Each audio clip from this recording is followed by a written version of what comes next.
Pro Group Management. Workers' comp that works for you.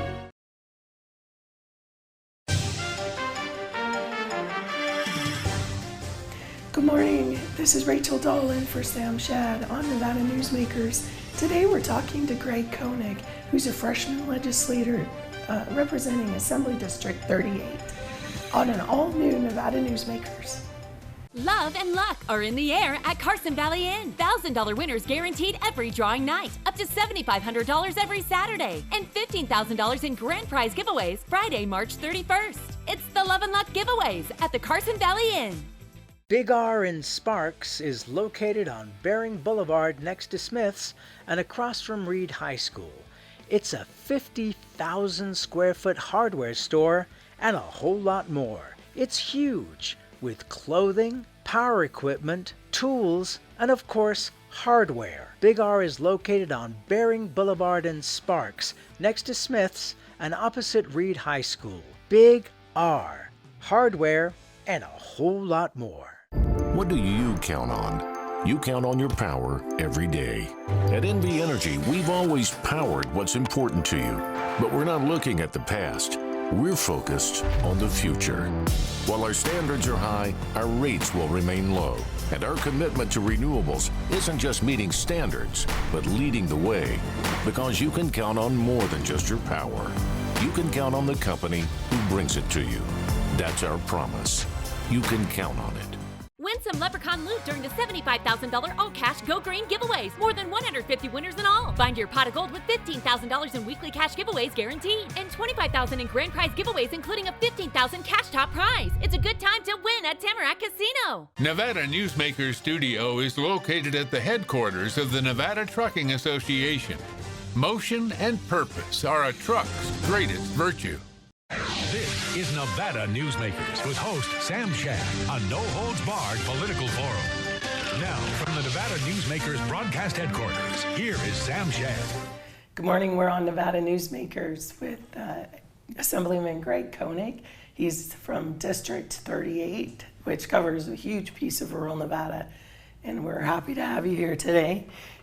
You're going to do most of the talking because I only just got my voice back.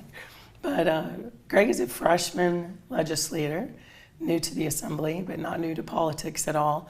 Why don't you talk a little bit about your history coming into this real quickly, and then a little bit about what it's like to be a freshman legislator in your huge seat that you have to represent. Nice being here with you, Rachel. I think we've probably known each other since we were about 10 years old, I would guess. How old were you when you moved to Fallon? 3. So we've known each other our whole lives. Before that, yeah, for sure. Yeah. So I served on the Churchill County School Board for 12 years. And in that time, I also was president of NASB, which is the Nevada Association of School Boards. So I dealt with every other county in the state and got to know a lot of people. In fact, every day I run into somebody over there in the building that I knew from my school board days. And then following school board, I served on the Churchill County Board of Commissions. So I was a county commissioner. So I think it really gives me a good perspective of government and how decisions made here in Carson affect people down the line.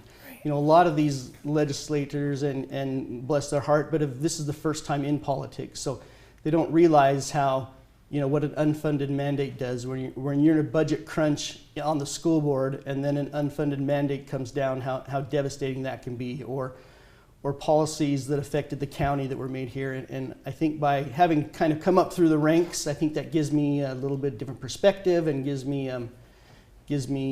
I can kind of see how it affects other people. And then my experience has worked out really well for my committee assignments. So because of my school board background, I'm on the education committee. I'm an optometrist by trade, so I'm in the health field, and I'm on Health and Human Services committee. And then because of my experience on the county commission, I'm on government affairs. So my committees go hand in hand with my experience. So, you know, we have these weeks of presentations when people come in and give the background, and it's all real familiar to me because I've already sat through most of these presentations in a different capacity. So it's nice. Second question, I think, was challenges of being in such a large district. I mean, I have 5 counties. I have all of Churchill, most of Lyon, all of Mineral, all of Esmeralda, a big chunk of Nye. So it's huge. And there are some difficulties in there. There was a bill that came through the other day that I think positively affected 4 of my counties, but negatively affected 1 of my counties. So then there's the dilemma of, do I vote yes to help 4 of my counties a little bit? And it's just a little bit of help, but could disadvantage the other county quite a bit. Or do I vote no to support the 1 county that's disadvantaged, but then I'm going against potentially the best interest of my other 4 counties. So it's such a big area with such diverse needs that it makes it tough. And water issues are really difficult. I mean, it's raining again outside right as we speak, so water probably isn't that big of an issue this year. But if we're struggling and we're back in the drought, the city that's upstream versus the city that's downstream, I've got more than one river that has upstream communities and downstream communities, and their needs are going to be different from each other. And so when it comes to a water bill, again, how do I balance, I'll side with the upstream city and the downstream city's out of luck, or I'm going to side with the downstream city and the upstream city, is going to be disadvantaged. So being with such a huge district at points has its challenges. That's interesting. It really brings you back in those situations to founding principles and foundations rather than interest-based politics. You really have to go back to your roots and to first principles almost. And it's easy to just say, well, I'm going to look at the numbers. This one where I was talking the 4 versus 1, the 1 county that was potentially disadvantaged was Esmeralda, which has 1,000 people in it. So do I say, well, I have more voters in my other 4 counties, so I'm going to forget about poor little Esmeralda, but I'm still supposed to. I need to represent them, and so, it makes it challenging. That's interesting. And then you've talked a little bit. We've talked about the party politics and how that's structured.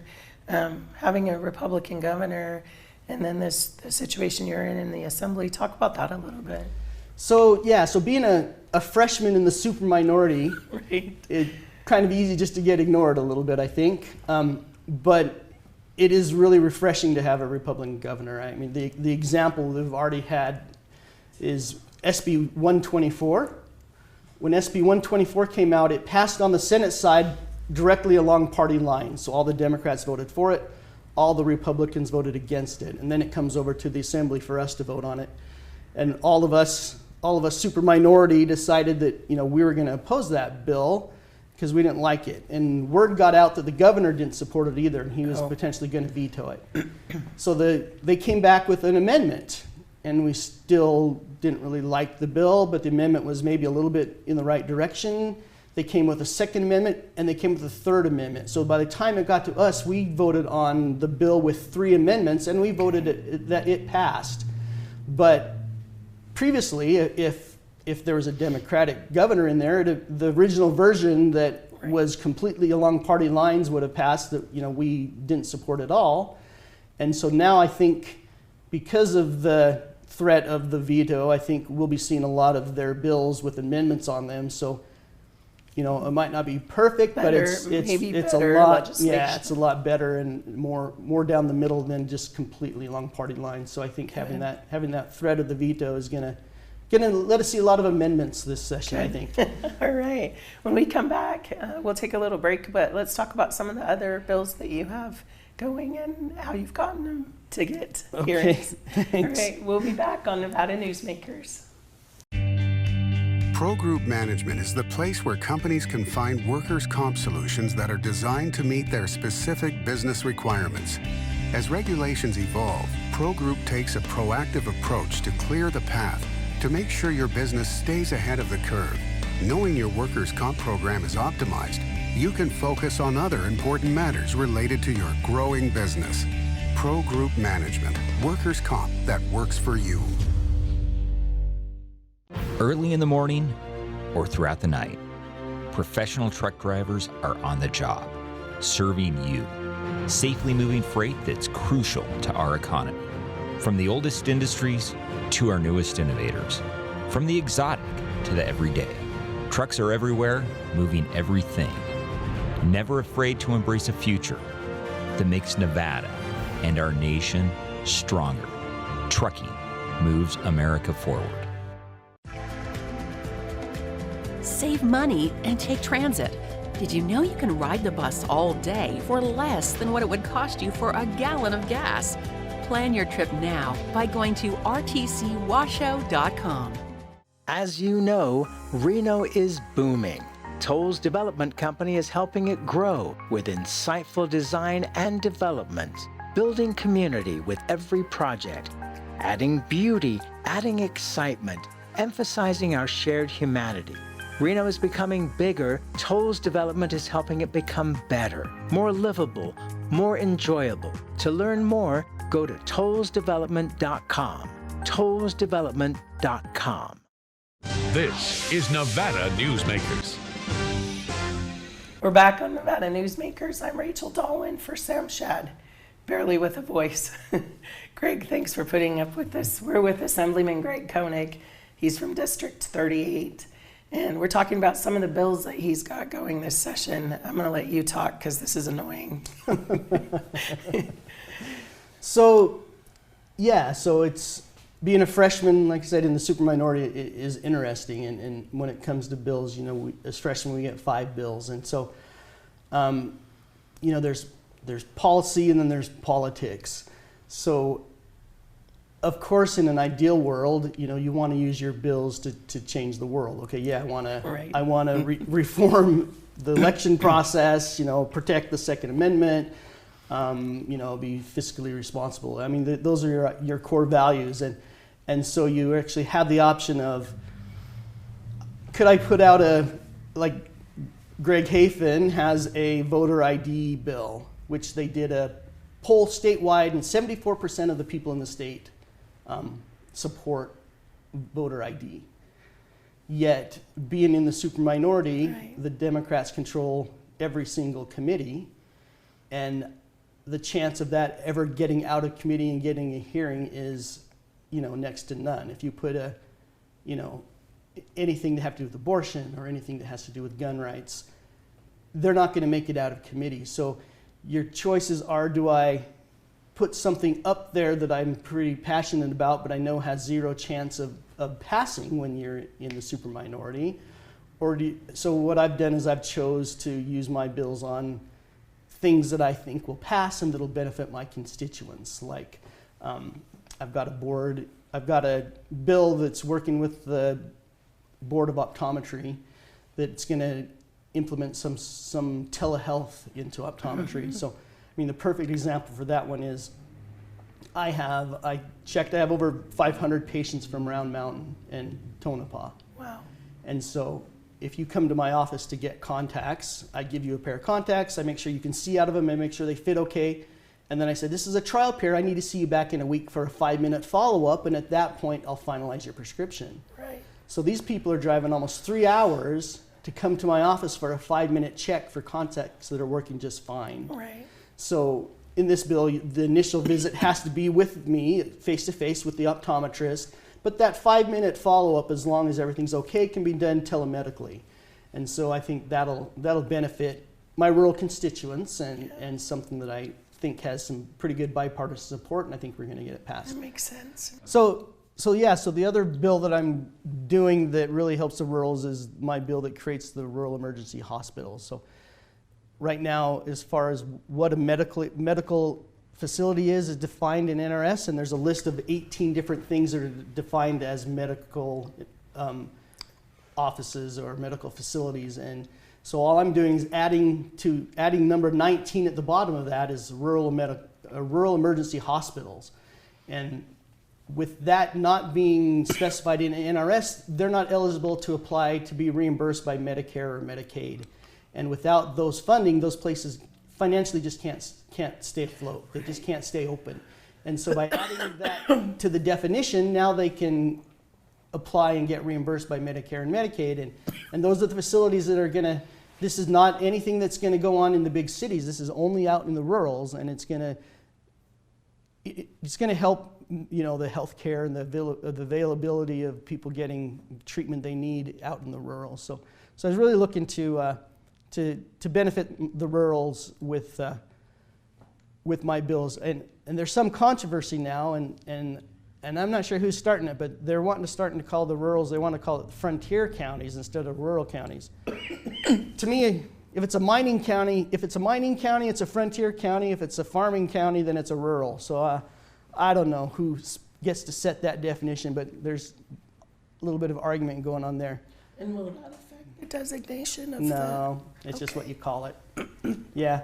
Another bill I had, and I actually have it on hold, it was the one that would tax electric vehicles for being on the highway. Because right now, a big portion of the funding that upkeeps our highways is done with gas tax. So if you have a gas vehicle at the pump, every time you get gas, a few cents go into the highway fund and help maintain the highways. But if you're driving an electric vehicle, you're not contributing to that. So the electric vehicles weigh at least twice as much. That new electrical Hummer weighs like 9,000 pounds. And the electric trucks weigh about 4,500 pounds, and the electric vehicles regular weigh twice as much because of the batteries. So in my mind, it wasn't fair that they would drive on the road, putting more wear and tear because they're a lot heavier and not contributing to that. And then in the governor's state of the state, he said, I'm going to put a hiatus on all gas tax for the year. So if my inequality was, it's not fair that gas people pay tax but electric people don't, at the same point now, gas people aren't paying any tax. So I put that bill on hold. I don't think it would be fair to charge the electrical vehicle people tax and not charge the gas users tax. So at this point, nobody's paying tax, and that bill is on hold just to make sure that goes through. But that's just an idea potentially for the future. Okay. And then talk about your county attorney bill. So that hearing was last Tuesday, and that was my first presentation. So my very first presentation is a bill that's taking on the district attorneys. So I would have really liked my first presentation to be the one where I add a number 3 words to the list at the bottom of 19 and call it good. But yeah, the district attorneys aren't really happy with me right now or with that bill at all. So what does the bill do? So what it does is it allows a county to hire their own legal counsel. So right now, the counties have to use the district attorney to represent them, to be their legal representation. The county commissions. The county commission has to, and the whole county. I mean, they're there for the library board. They're there for any time, the county needs legal advice or legal representation. It's being done by district attorneys. And the one important part of this legislation is it's enabling, which if you're a county that is happy with the district attorney and the way things are going, then you don't have to do anything. You can totally keep the arrangement the way it is, and everything goes on, status quo. But if you're one of the counties that is not all the way happy or would rather have your own attorneys to be giving you advice or defending you if you need to, then you can make that change. But it is enabling, and I think most counties are probably pretty happy where they're at and can just stay doing what they're doing, but I think there are a few that aren't. A little bit interesting in that hearing is privately I had a handful of people that were really in favor of that and thought it's a great idea, but publicly wouldn't come out and say anything, because if the bill, for some reason the bill doesn't pass, now you've alienated your district attorney, and then you still have to work with them. And there's a lot of conflicts of interest in there. The one, and not to throw anyone under the bus at all, but the one they kept saying, the point they kept bringing up was, who are they accountable to? Who are they accountable to? Well, in Churchill County, the actual attorney that represents the county was there reading the statement in opposition for the district attorneys. So if you're a county commission, all you want is a county commission, or is an attorney that has your best interest in heart. If that same person who represents you is there reading the statement for the district attorney's office, who are they holding to? Are they holding to the county, or are they holding to the district attorney? And so I think that kind of illustrated to me where there needs to be a separation. what the conflicts can be. Yeah, I mean, especially as far as public defenders go. I mean, they had some say in some contracts and things with public defenders, and your public defending, your DAs are doing this all the time. Why should the one hand have a say in anything to do with the other person that you're going up against? And Right. so I think there needs to be a separation there. And but yeah, the district attorneys weren't Not real pleased. thrilled with that one. So yeah, nothing like making a lot of enemies on your very first bill. Well, it's politics, right? You're getting your feet wet. They're wet right now for sure. Right. Well, we'll take another little break and we'll be back on Nevada Newsmakers. Love and luck are in the air at Carson Valley Inn. $1,000 winners guaranteed every drawing night. Up to $7,500 every Saturday. And $15,000 in grand prize giveaways Friday, March 31st. It's the Love and Luck giveaways at the Carson Valley Inn.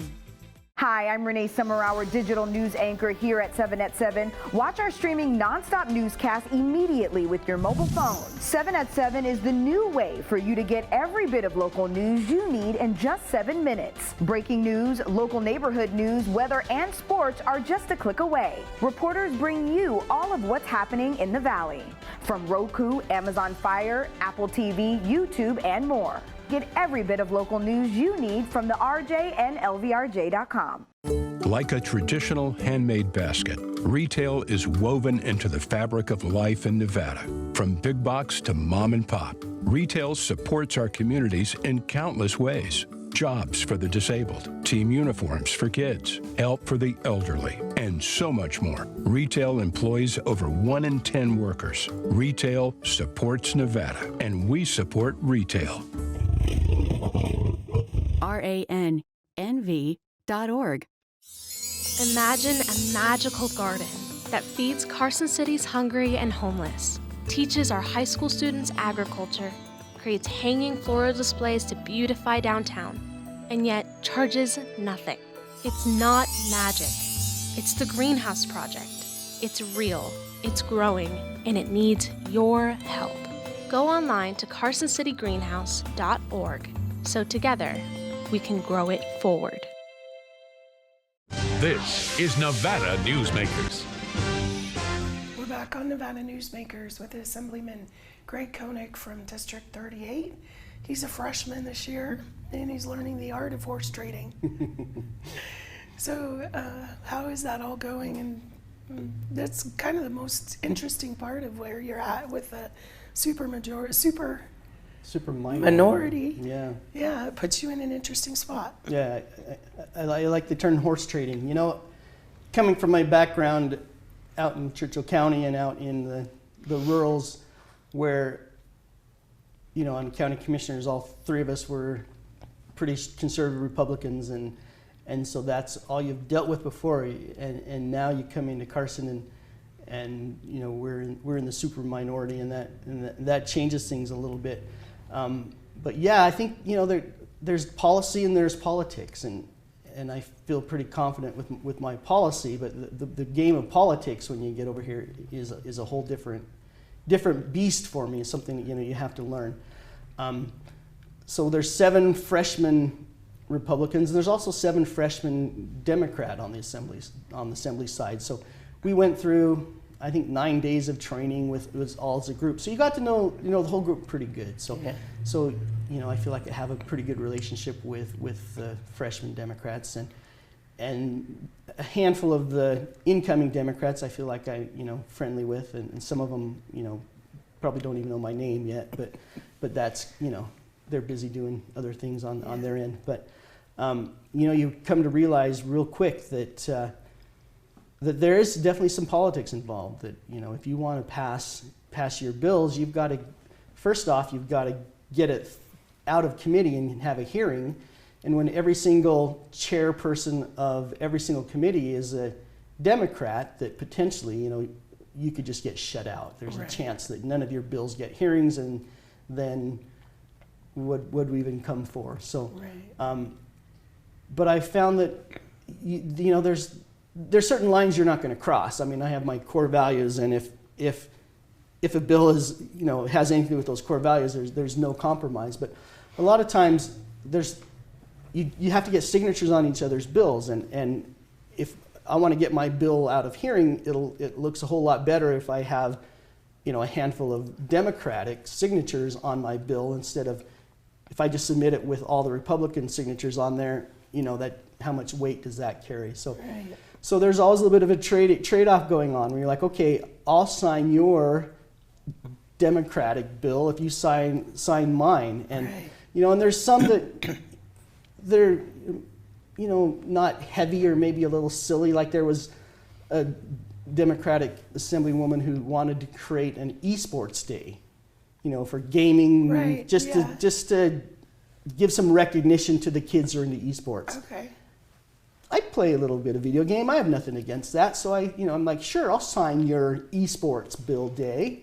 And then in return, she signed one of my bills. And so my last bill that I just had, the rural emergency hospital one, I had, I think, 7 Republican signatures on it and 5 Democratic signatures on it, including a chairwoman. So, I think things like that is going to help my bills get hearings. And you have to learn that, I'll sign a few of your bills if you sign my bill. And, part of you're just going to sit there and pound your hand on the table, but then at the end of the session, you got a sore hand and you didn't accomplish a single thing. So, you have to learn a little bit of give and take.